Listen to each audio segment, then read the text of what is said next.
Season high in wins last year for cousin Luke. 21 times he visited Victory Lane. Won the Pro Stock Tour on dirt. Won the championship at Glenridge. Made a change during the season, or maybe it was before. We'll find out about that in a second. But by the end of the season, sounds like things were going very well for Luke Horning. First of all, how we doing? Good, good. Yeah, like you said, we struggled a little bit at the beginning, but once we got the car rolling, we were good. Big change. You made the changes that a lot of Pro Stock teams have made over these last few years. Describe it and what it felt like when you made that change. It wasn't a crazy difference. Shane has the cars pretty settled down, not all jacked up like some of them. So it wasn't terrible. It just took some time to learn what I felt more comfortable with compared to the baseline setup. But I think once we were good at Malta right away, we were good at Glenridge. We struggled at Honda for quite a while and found an engine issue that was probably not helping. Okay. And then we never really got back to Fonda much after the fair when we had the car rolling. I think we won 10, 15 races since the fair, and we won 2 at Mohawk. We won the Dirt Week stuff, one at Malta, a couple at the end of the year.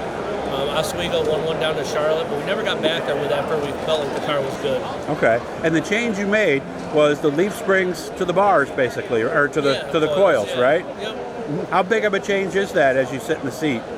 It's quite a bit different. I mean, the cars are up a little bit. They don't have the same low characteristics. You don't get through the corners the same. You kind of drift a little bit with a leaf spring car. Now, you don't really drift with these cars too much. They seem to hook up a little bit better. I think they're a little bit easier to drive, which I prefer harder to drive. You know what I mean? But no, I think they're the future. Okay, so let's go around Fonda for example. You go into turn 1. What are you doing different with the coil car that you weren't doing with the leaf spring car, and what's the car doing differently? I think you drive in just as hard. I just feel like these cars hook a little bit better. Like in the center, like with a leaf car, sometimes you have to wait a little bit for it to get some bite and stuff. With these cars, it's like the bite is built into them. The tire so jump on the throttle quicker, basically. Yeah, the tire gets under the chassis. For us, anyways. I mean, we got beat by Ivan, the whole year down there. So and he's got a leaf car, so it's not like they're not working. Oh, really? I didn't know he was still on the leaf. So they got that thing figured out. Okay. Is that the future, or is it going to be a little bit of both moving down the road? No, I think it'll be everybody will migrate towards towards leafs, towards coils. I think just some guys are set in their ways. I think that Ivan's a good driver. If he was in coils, he'd be just maybe as good, maybe even better. Yeah. Okay. So, and it's the longer. I felt like I was more comfortable in my leaf car, but I felt like the longer we waited we'd just start falling behind. Okay. All right. So how's the car look today?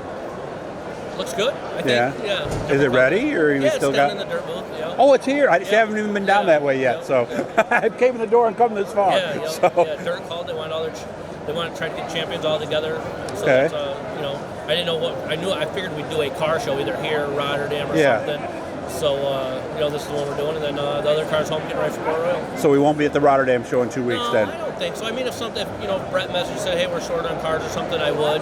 But I think one car show's enough, especially with Port Royal being the weekend before it. And the car at home is the car we're taking to Port Royal, so it really wouldn't affect me too much. Gotcha. And then I think we still have a couple weeks after the car show to get ready for racing anyways. But I think one's enough, Okay. Another championship? I mean, how do we set goals after a year like that? So I was leading the points at Malta when I got tossed out for a week, and I think that if I could stay, like I've told you before, I'm good at letting week-to-week stuff go. Like if something happens to me on Friday, next Friday, it doesn't affect me. But if something happens to me on Friday, it affects me that same Friday for a long time. And, gotcha. I got roughed up a little bit, couldn't handle it no more. So I retaliated, and that got me kicked out for a week. And we had a 40-point lead at that point. And then I didn't want to go back at all. I went to Utica. We won right away the first week there. Okay. First night there we won. I wanted to stay there, but the West End, he's like, you really need to go back. We still got a chance at it. We weren't out of it. I think we fell back to third or something, and went back. We had a bad night and that finished, and then I got at that point West End said, well, you go back to Utica. You got what you wanted, and we clicked off 2 more wins right away up there, and the season was over. Okay. But I think we had talked with West End, Ray Seffern, owner of Glenridge, and he'd really like to see us go back to Malta. And I thought we were going to go to Utica.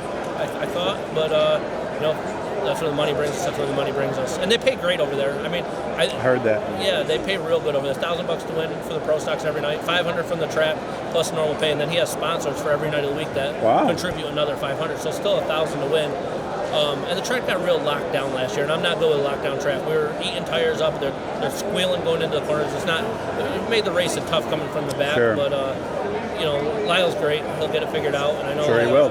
stuff like that bothers him. So I know that a lot of sleepless nights getting the track fixed. Yeah, he is one of the best in the business when it comes down to there it. is So nobody better. I'm sure he'll figure it out. It could be raining, and if he says we're racing, I head that way. 'Cause we're racing. Yeah. Lyle, we hope you're doing better away from the track too, buddy. Good to see you as always, man. I'll make sure that I catch you sometime this season. Okay, man? Thank you, sir. Luke Horning, season high, 21 wins. Can he beat it? We'll find out here in a couple of months.